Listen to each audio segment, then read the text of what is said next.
Slide চাবলৈ দিছে সেইকাৰণে আপোনালোকৰ লগত যিহেতু চিনাকি হোৱা নাই এটা চিনাকি পৰ্ব ৰাখিব লাগিব আৰু আমি যিহেতু এজ এ টিম ৱৰ্ক হিচাপে কাম কৰিব লাগিব এইখন যেতিয়া BPN কোৱালিটি এছেছমেণ্টৰ ওপৰত এখন আছে আপোনালোকৰ তো মই ইয়াতে আহিব ইচ্ছা প্ৰকাশ কৰিলোঁ আৰু উদ্দেশ্য এটাই যে আপোনালোকৰ লগত চিনাকি হোৱা তাৰ লগতে আপোনালোকে যি আলোচনা কৰিব বা কোনটো লেভেলত আপোনালোকে বিভাগৰ ডিষ্ট্ৰিক্টৰ ডিছকাশ্যন হয় এটা ময়ো এটা অনুমান কৰিব পাৰিম এতিয়া যেনেকৈ আপোনালোকে কোৱালিটি এছেছমেণ্টৰ বিভিন্ন কেটেগৰী হৈছে যে আজি আপোনালোকৰ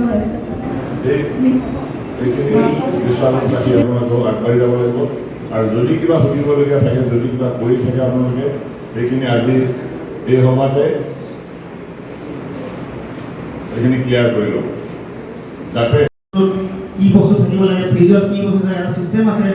এতিয়া আমাৰ পাব্লিক হেল্থ ছেক্টৰ হস্পিটেলখনত এনেকুৱা এটা চিষ্টেম কৰিব লাগে আৰু সেই চিষ্টেমটো যে কৰিব লাগে সেইটোৱে হৈছে কাৰ্ড কনচেপ্টটো সেইটো হস্পিটেলখনত মই গেটখনত পাৰ হৈ সোমালোঁ একদম জাবৰ আছে তাৰপিছত গৈ মই বাওঁফালে দেখিলোঁ পানী যিটো আছে তাত একদম অৱস্থা নাই আইৰণ চাইৰণ হৈ আছে পানীৰ ফিল্টাৰ নাই একো নাই মানুহে কেনেকৈ পানী খাব ড্ৰিংকিং ৱাটাৰ ফেচিলিটি নাই কেটেল ব্ৰিজ নাই গৰু সোমাইছে হেৰি সোমাইছে গতিকে সেইবিলাক হস্পিটেলখনৰ ভিতৰত যিখিনি বস্তু পলিথিন খাই দিব তেতিয়াহ'লে এনিমেল সেইবোৰ লৈ যাব স্প্ৰেড কৰিব গতিকে সেই বস্তুবিলাক প্ৰিভেনশ্যনৰ কাৰণে পাব্লিক হেল্থ ছেক্টৰত হস্পিটেল একুৱাৰ্ড ইনফেকশ্যন কেনেকৈ কণ্ট্ৰল হ'ব কেনেকৈ আমাৰ ক্লিনলিনেছটো আহিব কেনেকৈ আমাৰ হাইজিন প্ৰমোশ্যন হ'ব কেনেকৈ আমি ছাপৰ্ট ছাৰ্ভিচটো আমি ঠিক কৰিব পাৰিম কেনেকৈ আমি হস্পিটেল আপকেট যিটো আমাৰ পেইণ্টিং চেণ্টিং আছেনে নাই ফেন এখন আছে চলিছেনে নাই চলা যদি নাই সেইখন ঠিক কৰিব লাগে গতিকে লিডাৰশ্বিপ হ'ল ইনচাৰ্জ অফ দ্য হস্পিটেল এইটো মানে আপোনাৰ বুজিব ইয়াৰ পৰা বুজিব যে আপোনালোকে কোনটো ফুলৰ কৰে কি কৰি আছে আপুনি ৰিটেন ধৰণৰ কেনেকৈ মেনেজ কৰি আছে এখন চাই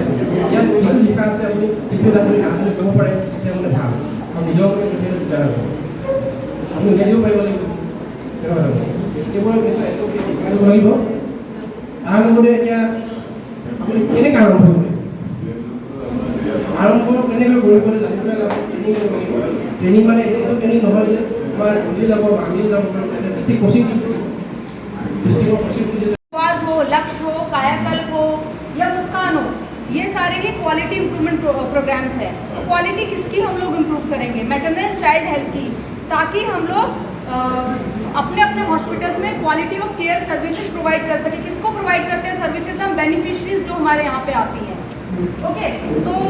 बेसिकली जो सर ने बोला गैप फिलिंग वाला पोर्शन है सब लोग आते हैं ट्रेनिंग देके चले जाते हैं मल्टीपल ट्रेनिंग आपने इसके ऊपर अभी ली होगी बट आप लोगों ने अपना चेकलिस्ट देखा होगा चेकलिस्ट में कभी ना कभी कुछ ना कुछ डाउट आपको आते होंगे इस चीज़ को कैसे करना है वो चीज़ तो कोई आपको नहीं बता पाता है या कोई भी ट्रेनर आता है डिस्ट्रिक्ट लेवल पे स्टेट लेवल पे आप ट्रेनिंग लेके जाते हैं तो उन पॉइंट्स को आप उनको तो कॉल करके नहीं पूछ सकते तो मेरा आज ये रिक्वेस्ट रहेगा सारे ये मैंडेट है कि सारे हॉस्पिटल्स को लक्ष्य कायाकल्प एनक्वास सब कुछ लेना ही लेना है ये मेरा मैंडेट नहीं है डिस्ट्रिक्ट का मैंडेट नहीं है स्टेट का भी मैंडेट नहीं है गवर्नमेंट अगर कैलकुलेट करेंगे तो अंडर 5 में 25% वो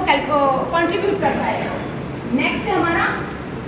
at the time of birth जो डे 1 होता है मदर का जिस दिन वो डिलीवर करती है बेबी को वो 46% मैटरनल डेथ होता है उसमें तो आप देख सकते हैं कि जो हमारा डे 1 है जिस दिन डिलीवरी होती है एंड जो इंट्रापार्टम पीरियड है वो बहुत ज़्यादा क्रूशियल है अगर इस टाइम पे इंट्रापार्टम पीरियड पे एंड पोस्टपार्टम पीरियड पे हम अच्छे से मदर एंड बेबी को केयर करेंगे तो कहीं ना कहीं मैटरनल और न्यूनेटल मोर्टेलिटी को हम रिड्यूस कर सकते हैं और ये सारे कैसे होगा ये सारे प्रोग्राम को जब अपनी फैसिलिटी में हम लोग करेंगे 8 होते हैं 8 के अंदर मल्टीपल चेक पॉइंट्स होते हैं नेक्स्ट हमारा हो गया competent and train service providers दक्षता अगर हम ट्रेनिंग देते हैं तो कहीं ना कहीं हम competent and train service provider ensure कर सकते हैं अपने हॉस्पिटल में अगर हम फैसिलिटी ओनरशिप एंड अकाउंटेबिलिटी की बात करते हैं तो कहीं ना कहीं HMIS इंडिकेटर्स के अंदर हमारे सारे facility level community level indicators आ जाएंगे तो अगर उसका भी हम डाटा एनालिसिस करेंगे तो कहीं ना कहीं हम अंदाज़ा लगा सकते हैं कि हमारी फैसिलिटी हमारा हॉस्पिटल हमारी सर्विसेज कहाँ पे लाया कर रही है लास्ट जो है respectful maternity care patient hospital आ रहा है जा रहा है क्या वो आपकी सर्विसेज से सेटिस्फाइड है क्या हॉस्पिटल जब आ रहा है उसको रेस्पेक्टफुल केयर मिल रही है? वो चीज़ में हमें इंश्योर करना है। ये मेजर पार्ट है ये सारे प्रोग्राम्स का। नेक्स्ट है हमारे लक्ष्य के गोल एंड ऑब्जेक्टिव क्या है। तो आप यहाँ पे पढ़ सकते हैं, reduce preventable maternal and newborn mortality, morbidity and still birth. ऐसा नहीं है कि जो मैटरनल मोर्टेलिटी है हम उसको प्रिवेंट नहीं कर सकते। बहुत सारी जो मैटरनल मोर्टेलिटी है उनको हम प्रिवेंट कर सकते हैं अगर हम इंट्रापार्टम केयर, पोस्टपार्टम केयर अच्छे से देते हैं। तो जो आपकी प्रिवेंटेबल मैटरनल मोर्टेलिटी है या न्यूबॉर्न मोर्टेलिटी है, मॉर्बिडिटी है, वो किन किन चीज़ों को हम प्रिवेंट कर सकते हैं? एपीएच को, पीपीएच को, रिटेन प्लासेंटा के केसेस से होने वाली डेथ्स को, प्री एक्लेम्शिया को, एक्लेम्शिया को, एक्सेट्रा को, मतलब इन सारी डेथ्स को हम होने से प्रिवेंट कर सकते हैं। मान लीजिए किसी मदर को एपीएच हो रहा है या मान लीजिए पीपीएच हो रहा है, अगर हम पीपीएच का या एपीएच का अर्ली आइडेंटिफिकेशन करते हैं और प्रॉपर्ली टाइमली प्रोटोकॉल मैनेजमेंट करते हैं, कहीं ना कहीं इन सारी कॉजेज से होने वाली डेथ्स को हम रिड्यूस कर सकते हैं, प्रिवेंट कर सकते हैं। केमिकल आता है उससे हमें फ्यूमिगेशन करना है। Labour table carbolic acid and fumigation Bacillocid, ये नया गाइडलाइन है। आई डोंट नो मतलब कितने को इतना अवेयरनेस है इस चीज में, लेकिन ये हमें केमिकल्स यूज करने हैं। अगर आपके हॉस्पिटल में नहीं है तो प्लीज इन सारी चीजों को आपको एंश्योर करना है। अगर डिलीवरी होता है किसी भी मदर का या ओटी में केस होता है, हर एक केस के बाद आपको labour table, OT table clean करना ही करना है, क्योंकि मैंने जैसे कि आपको पहले ही बताया कायाकल्प इन्फेक्शन प्रिवेंशन कंट्रोल प्रैक्टिसेस के ऊपर है। एक पेशेंट का इन्फेक्शन हम दूसरे पेशेंट को नहीं दे सकते, इसीलिए पर केस में हम लोगों को उसको करना है।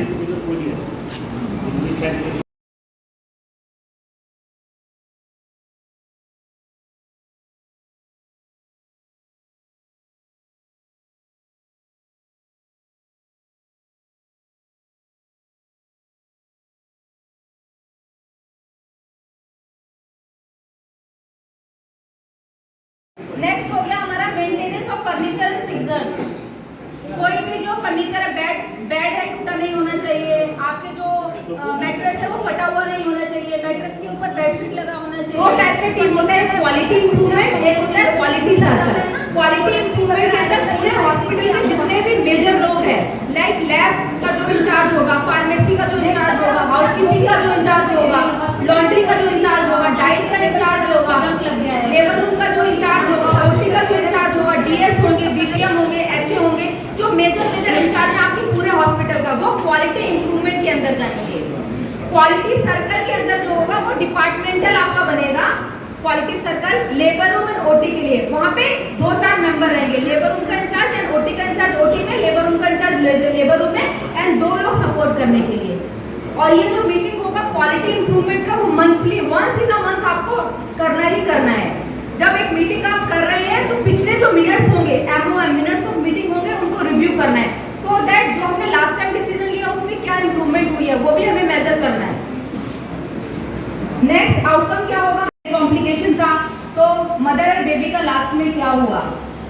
केस का आउटकम क्या हुआ, नॉर्मल डिलीवरी हुआ, सी सेक्शन हुआ, ब्लड ट्रांसफ्यूजन हुआ, मैटरनल डेथ हुआ, न्यूनेटल डेथ हुआ, या हेल्दी डिस्चार्ज हो गए मदर एंड बेबी। इसी को 2-वे फॉलोअप सिस्टम बोलते हैं। इसी को हमें रेफरल रजिस्टर में भी डॉक्यूमेंट करना है पर केस वाइज। आपने देखा होगा रेफरल रजिस्टर में आपका लास्ट वाला कॉलम रिमार्क्स होता है, ऐसा कुछ स्पेसिफिक कॉलम नहीं दिया गया है, वहाँ पे आप मेंशन कर सकते हैं कि what was the outcome of the case. ये पर केस का आपको रेफरल रजिस्टर में मेंटेन करना है।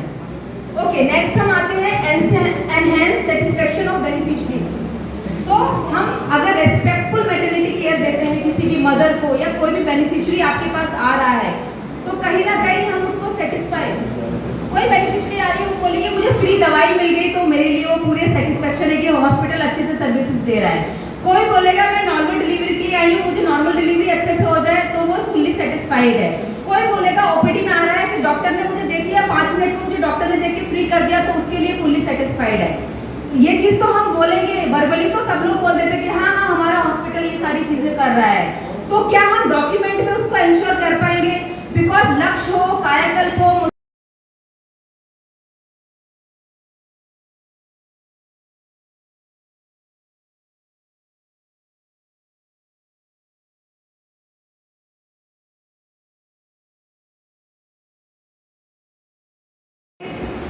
आपका जो स्पिल मैनेजमेंट की अगर हम बात करते हैं तो अगर स्मॉल स्पिल है तो 1% से करेंगे, लार्ज स्पिल है तो 10% से करेंगे। और आपका सक्शन मशीन हो गया, कंसंट्रेटर हो गया, कैसे कैसे क्लीन करना है, कब कब क्लीन करना है, वो हमें पता होना चाहिए।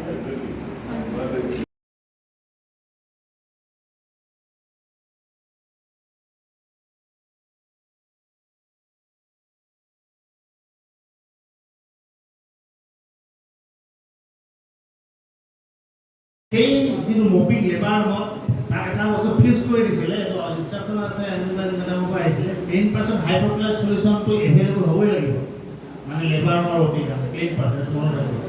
আৰু প্ৰিপেৰেশ্যনটো মই কৈ দিছোঁ কেনেকৈ বনায়, 0.5% হাইড্ৰক্লাইড সলিউশ্যন বনাবলৈ হ'লে 50 ml 950 watt, ইটো 100 ml হাইড্ৰক্লাইড সলিউশ্যন, তাৰপৰা হ'ল 900, 2% 200 800 ml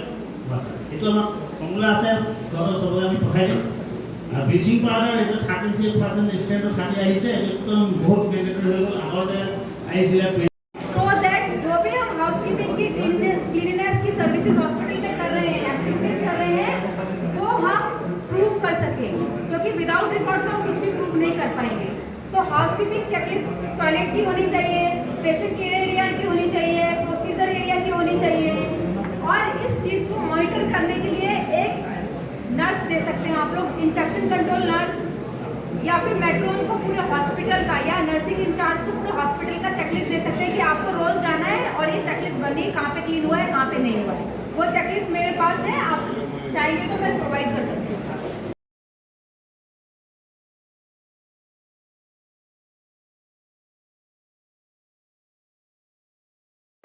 আৰু এই কথাখিনি মই এইকাৰণে জোৰ দি ক'ব পাৰিছোঁ, because Demow is the only hospital, মই এপাৰ্ট ফ্ৰম ডিষ্ট্ৰিক্ট হস্পিটেল, য'ত আমি কাৰিকৰকো কোৱালিফাই কৰিছোঁ, য'ত আমি লকছো উইথ কোৱালিফাইড বাৰিং 95 পাইছোঁ অতি, স্কোৰ 95 ইন অতি, 94 ইন লেবাৰ। আৰু এটা কথা কওঁ, শিৱসাগৰ চিভিল হস্পিটেলৰ পিছতে শিৱসাগৰ জিলাত